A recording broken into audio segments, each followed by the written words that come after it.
We had people coming in, pulling their literally dentures out, gold dentures out, Wow. wiping them down. That's a true story, working for my father in 1980. People, You were working for your father in 1980 and somebody pulled his tooth out right in front of oh you? yeah, I pulled right out of there, wiped it down, thing, put it on the counter, and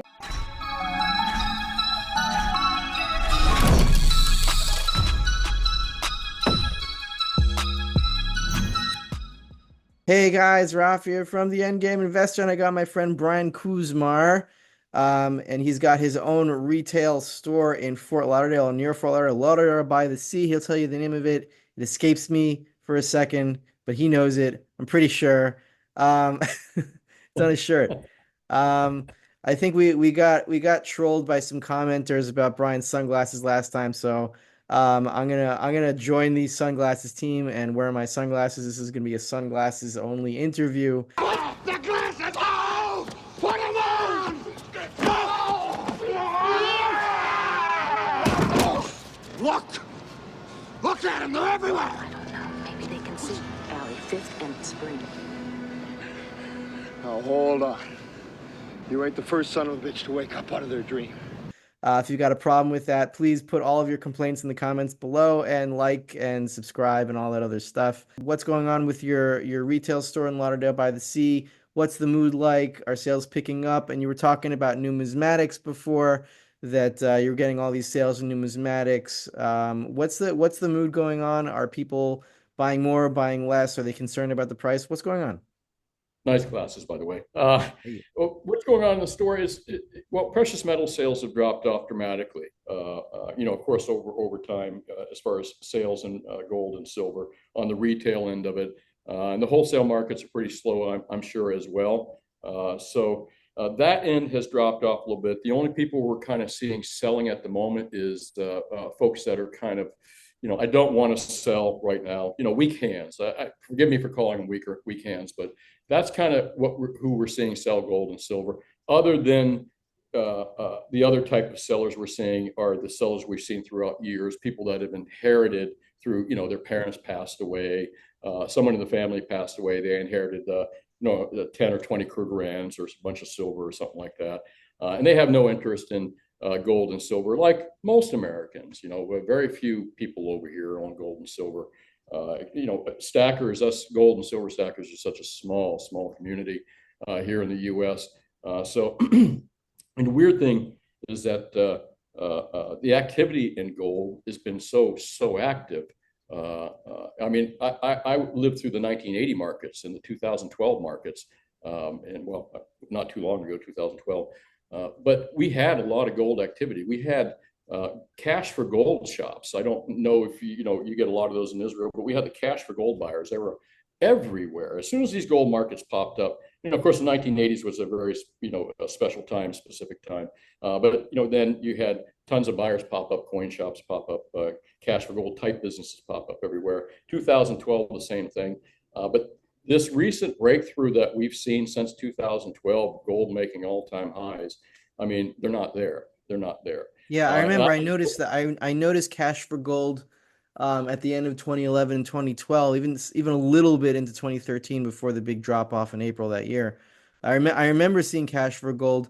I remember it popping up in my small community in the Shomron, like only a few thousand people live there, and like there were cash for gold things popping up then. It was weird, but not Yeah. now. You're saying it's not happening yet. No, it's here. It's not happening at all. I haven't noticed any uptick in activity by new businesses buying gold and silver, selling gold and silver that much.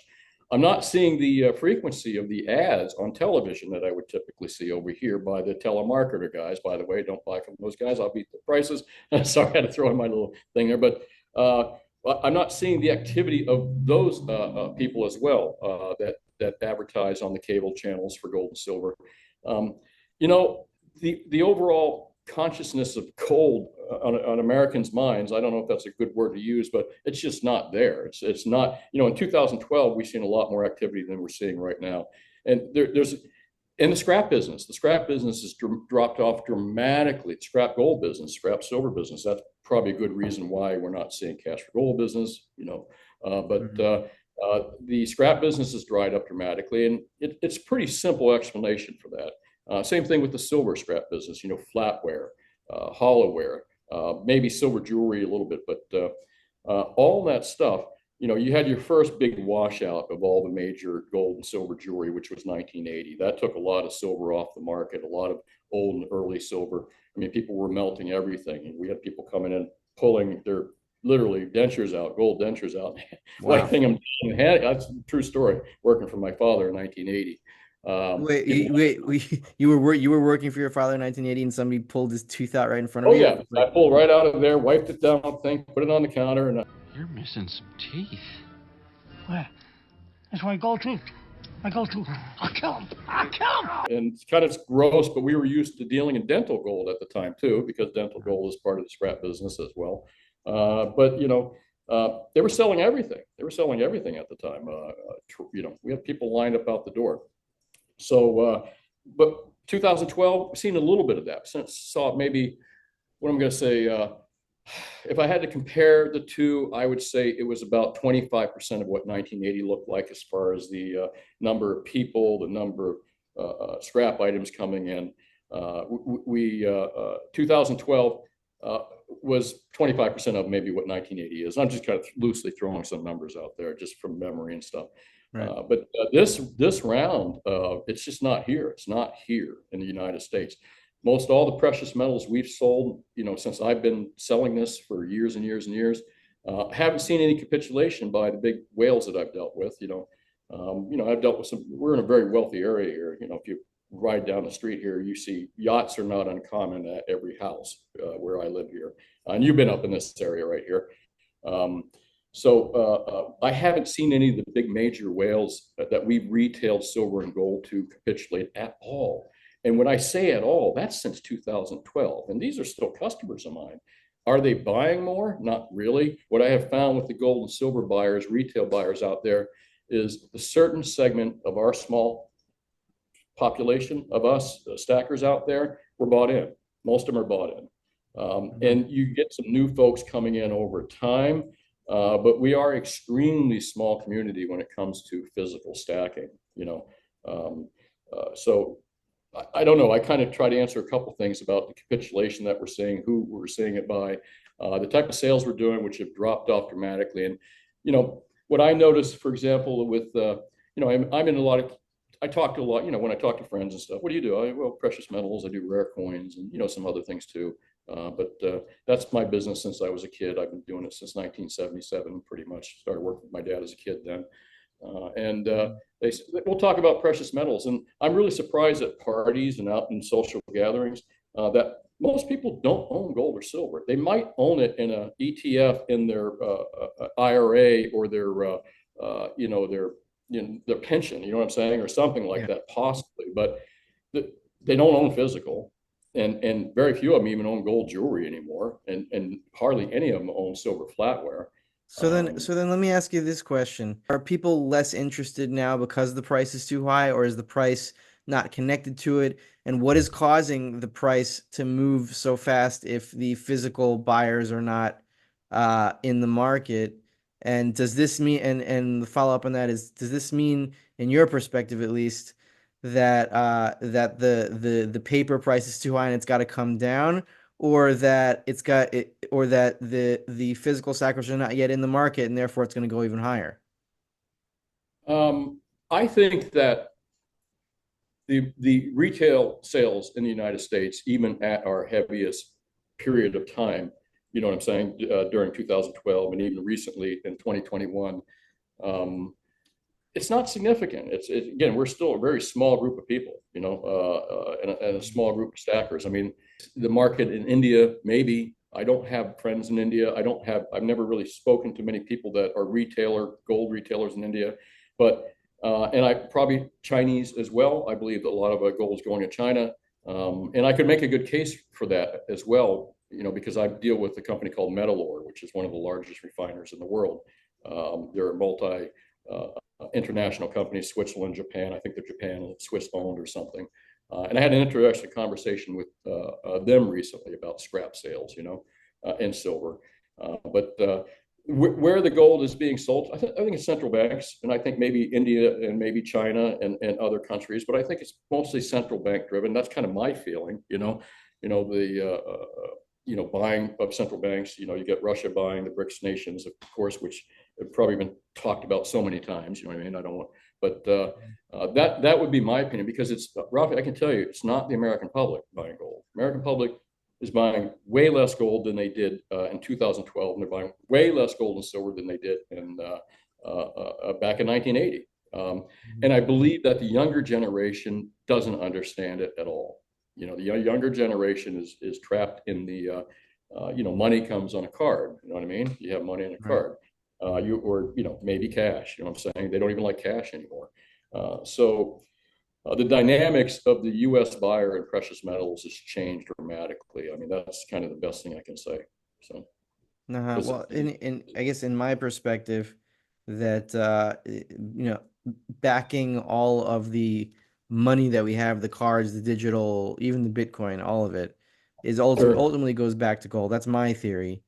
So the implications of what you're saying is that I agree with that. since the young generation are so disconnected from it, that means that when they finally realize that the thing that is maintaining its value the best with the highest liquidity is gold and silver, they'll all be rushing into it at the same time, and it's gonna be very hectic and scary for a lot of people. Yeah, yeah, that's where I was going to go next, because I was just going to say the same thing. Is I think that when I don't know if it's if I can't say for sure. I'm kind of a little leery right now. I'm surprised that the American public, with all-time gold highs, hasn't jumped into gold heavily. But when the retail buyers start jumping in heavily, it's all bets are off. I think, because it'll drive up wholesale or retail markets dramatically.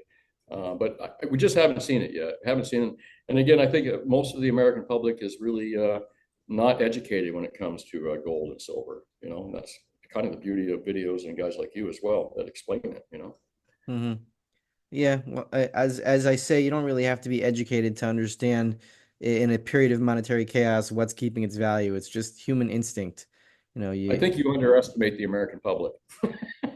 I overestimate them. Overestimate. I'm sorry, overestimate. My apology. That was yeah. I think you overestimate the American public when it comes to certain things, because I have noticed in general the American public, they get a half hour's worth of news. They do it in the morning, they do it in the evening when they get home, and it's usually a handful of corporate sources, and that includes financial news, CNBC, Fox, and you know what I mean. This is where they get their financial advice. This is it.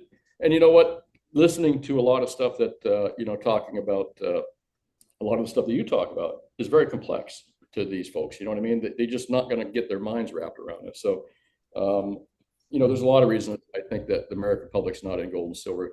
And I don't think educating is going to help. I think what educates Americans in gold and silver is when the word finally does get out, and it's really a FOMO, fear of missing out, and a greed factor, I think, which will drive the physical retail in the United States. Not being smart. I'm not saying that Americans are stupid, really, per se. I'm saying, a lot of people assume because they're really smart in one area or two areas that they're smart in everything else. I think most Americans suffer that. So I don't want to call Americans stupid either. A lot of people are brilliant with what they do, but when it comes to the roles of gold and silver, what the dollar really is, guys like you explain that, and complex financial talk like yourself, a lot of stuff you talk about repos and things like that, and these people just not going to be there. You know what I mean? They don't get that. So Yeah. I think a FOMO moment here. Yeah, I get it, but I mean, the moment is coming, and speaking of some kind of epiphany that the country would have. I mean, I don't know what's going on there. I haven't been there in a while.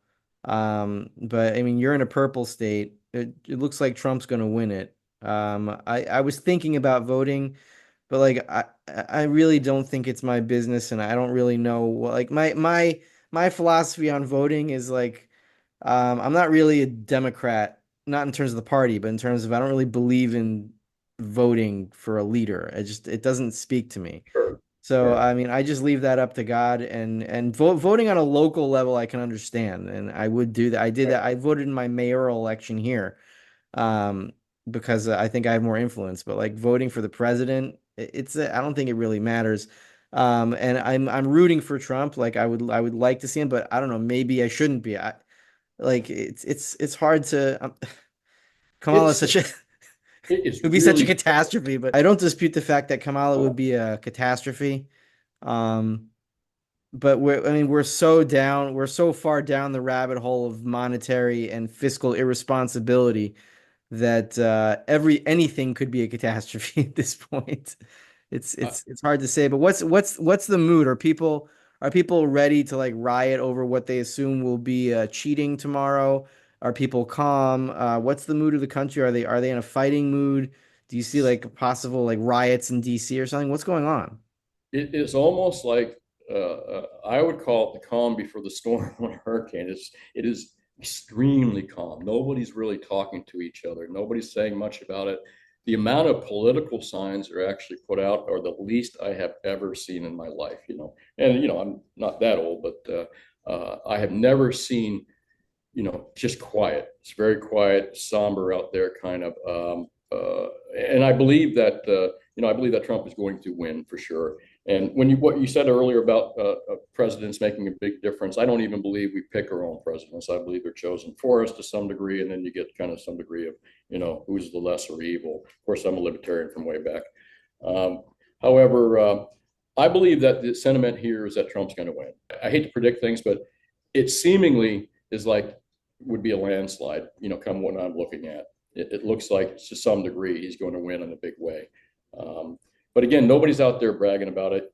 In fact, back in 2020 and during the other elections, 16, there used to be trucks and boat parades with Trump flags flying around. I haven't seen anything like that. It's just extremely quiet, probably purposely so.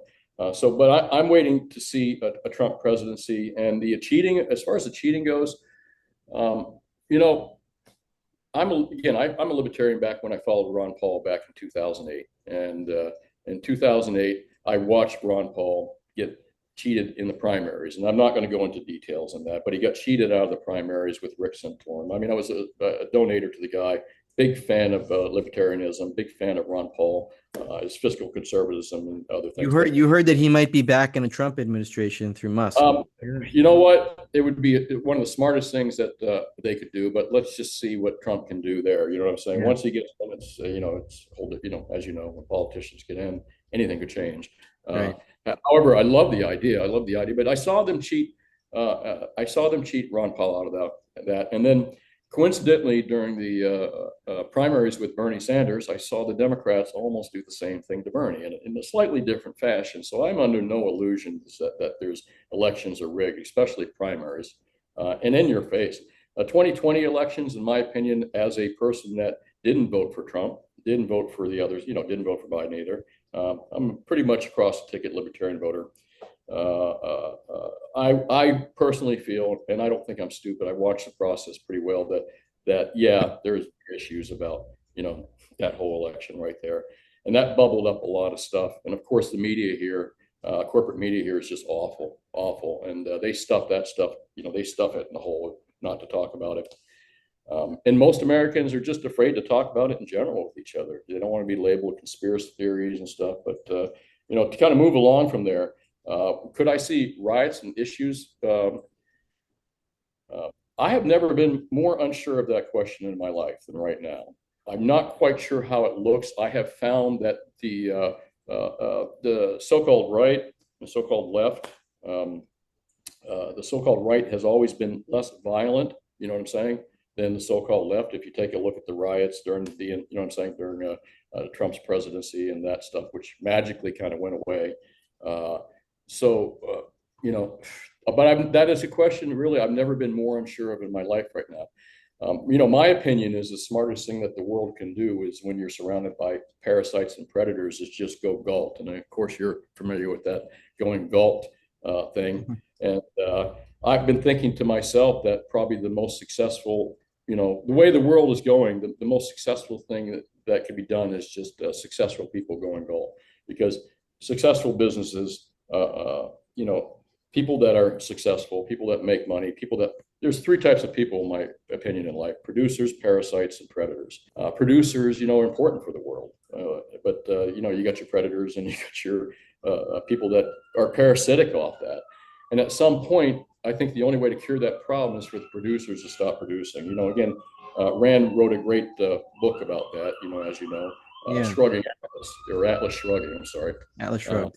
Yeah, Atlas Shrugged and Shrugging.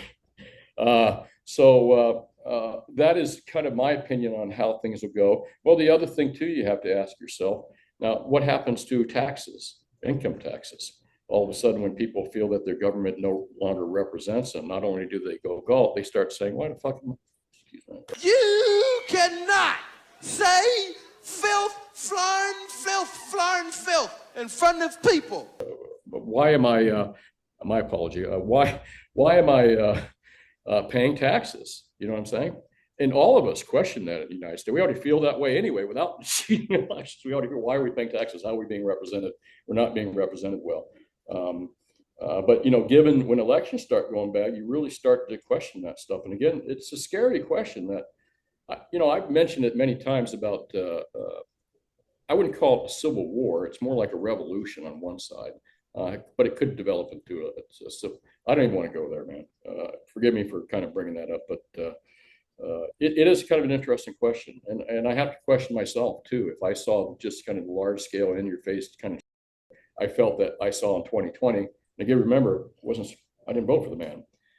I like to think that I kind of like to, look at both sides. You don't think that they'll be able to succeed like they did in 2020? I'm not saying that they treated in 2020. I don't want to be flagged on YouTube or anything like that. I'm not making those claims. Yeah, it's my opinion, speculation on my point. But whatever they did in 2020, you don't think they're going to succeed in keeping Trump out this time? I think that it's become such a desperate thing. The strange thing about people that, the people that don't want Trump in office and the really rabid people is that, again, this is the problem with the media and everything, is they really truly believe that he is the reincarnate of the most evil people that we have out there. People have been led to believe that, to this point that they start shooting at him, you know what I'm saying? Which has not even been covered in the media. Those two shootings were barely covered in our corporate media over here, which is really strange. Barely covered. And they made light of it. I mean, that's so it's a strange environment we're living in. And I don't mean to digress from precious metals, but we're talking about elections. I'm really curious to see what happens. I think that a Trump win, which is highly likely, again, unless it's just so in our face they do that. And then who knows, all bets are off in so many different scenarios. Chaos situation, who knows where chaos ends up. But it's when you ask me will there be kind of like a revolution or something, I can't answer that one this year. I can't. Yeah, well, like I think one's coming in one way or another, and I don't know if it's gonna start with the dollar or end with the dollar, but the dollar dying is somewhere in there. 100%. I think that Trump, I'm just completely surprised that the economy didn't fall under the Harris-Biden administration completely, And I've been feeling this way for the last decade. Each administration, I'm thinking, whoever gets this administration is in for the, the storm. You know what I'm saying? The end times kind of storm. I've been saying that and just saying it. However, I keep feeling that I'm closer to that point of probably seeing that, and then I think that no matter who wins right here, it's going to be it could be that turning moment this year or next year, I think is the point. Trump could be inheriting a real mess. And he has two options here. And you know about this with politicians. This is how I feel about it. Trump has two options here. Trump can, I believe, he is a man with an ego. And I think a lot of presidents are. And really? I didn't notice. I'm trying to be nice, Yeah. He is, but a lot of presidents are like that, type A personalities, egotistical to some degree, narcissist, a lot of things. But if Trump was truly going to do the right thing, like any other politician, it would be painful. Whoever really wants to do the right thing for Americans and the right thing for this country would have to do some extremely painful things, austerity type moves, you know what I'm saying? Heavy austerity type moves. A lot of our painful but dangerous. I mean, dangerous. He would have to do some things that were completely to unwind the mess that we're in, which I'm not even sure it's unwindable. I don't think it is. I don't think it is. A reset at some point. But the best that he can do, I think, is not unwind it, but keep the country together as it goes through it. There's no unwinding it. I think what Trump will do, again, he's not going to do the painful things that we need to do because he doesn't want to be remembered as that president, especially him, in my opinion. Doesn't want to be remembered as the president that did any painful things. So I kind of believe that they're going to just continue doing what they did before under President Trump, is just keep cranking out more money. And then Trump hopefully will get through the 4 years with that happening, and whoever gets in next will probably inherit the real. But that's kind of what I've been saying that for some decades now. So. I don't think so. I don't think so. I think the end game's coming under a second Trump administration or a Harris administration or whoever wins. I don't think we got much time left. That's my gut feeling too. Yeah, gut feeling. But yeah, my gut feeling is someone who's in the middle of a war zone and Iran keeps threatening us, and I don't know what they're going to do tomorrow. They keep saying they're going to bomb tomorrow, and got to decide if I'm going to send my kids to school or not, or we're going to spend the day in the bomb shelter or whatever. These are like everyday. I'm probably going to send them to school. I'm not going to let Iran, determine my day-to-day life. But Americans don't realize how blessed they are in many degrees, Rafi. They really don't. They're completely clueless, And again, I love my country and I love my people. I don't necessarily love people running my government, and I don't really love what they do. I love my Constitution, but yeah, I don't think Americans know how blessed they are, until when you have to wake up in the morning and worry about your daughter going to school and worry about, that's, we're a blessed country in many degrees, but I think that's going to come to an end at some point here shortly as well. Again, the election, no matter which way it's going to go, is going to create some issues, and it's going to create more division. And I'm curious to see whoever wins, how they handle that division, whether they throw more gasoline on the fire or whether they try to bring the country together, which I think. Oh, well, absolutely. Kamala would throw more gasoline on the fire.